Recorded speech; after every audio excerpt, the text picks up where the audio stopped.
క్రిందటిసారి Trump అధికారంలో ఉన్నప్పుడు కనిపెట్టి అప్పట్లో చైనా వాళ్ళని అరెస్టులు వార్నింగ్లు కూడా ఇవ్వడం జరిగింది. ఆ తర్వాత బైడెన్ వచ్చాక అస్సలు పట్టించుకోలేదు, సైలెంట్గా వదిలేశాడు. ఎందుకంటే చైనా భావజాలం కలిగినటువంటి వాడు కాబట్టి. మళ్ళీ ఇప్పుడు ట్రంప్ ప్రభుత్వం వచ్చిన సందర్భంలో మార్పులు జరుగుతున్నాయి. ఏంటంటే చైనా వాళ్ళు ఏం చేస్తారంటే తెలివిగా, వాస్తవంగా ఇప్పుడు మన దేశ పోలీసుల చట్టాలు విదేశాల్లో పనిచేయవు. అమెరికాకి వెళ్ళేసి నేను ఇండియాలో ఐపీఎస్, నేను ఇండియాలో ఐఏఎస్ అంటే షేక్ హ్యాండ్ ఇస్తారు. అంతేగాని ఆ దేశ చట్టాల ప్రకారమే మన వాళ్ళు నడవాలి.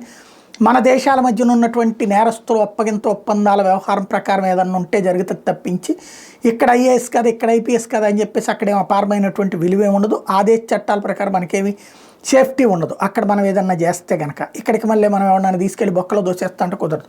కానీ చైనా వాడు మాత్రం అమెరికాతో సహా ప్రపంచ దేశాల్లో సొంత పోలీస్ స్టేషన్లు నడుపుతున్నాడు. అక్కడే సొంత కోర్టులు కూడా నడుపుతున్నాడు.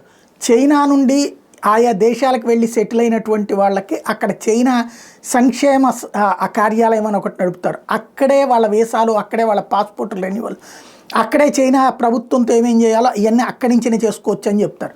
కానీ అక్కడికి వెళ్ళిన తర్వాత వాళ్ళు ఇక అంటే చైనా తరపున వాడు అమెరికాలో ఉండి కూడా చైనాకు అనుకూలంగానే పనిచేయాలి. అక్కడ అమెరికన్ చట్టాల ప్రకారం కాదు. చైనా ఏదన్నా చెప్తే తప్పుడు పని చేయమంటే చేయాలి, చేయకపోతే వాళ్ళని కేసులు పెడతారు, అరెస్టులు చేస్తారు. లేదా చైనా గురించి వ్యతిరేకంగా మాట్లాడినా, చైనా గురించి సోషల్ మీడియాలో పోస్టులు పెట్టినా సరే అక్కడే పట్టుకుని వీళ్ళని శిక్షిస్తుంటారు. అట్లాంటి చైనా పోలీసులు పరోక్షంగా అమెరికాలో పనిచేస్తున్నారు, చైనా కోర్టులు పరోక్షంగా అమెరికాలో పనిచేస్తున్నాయి.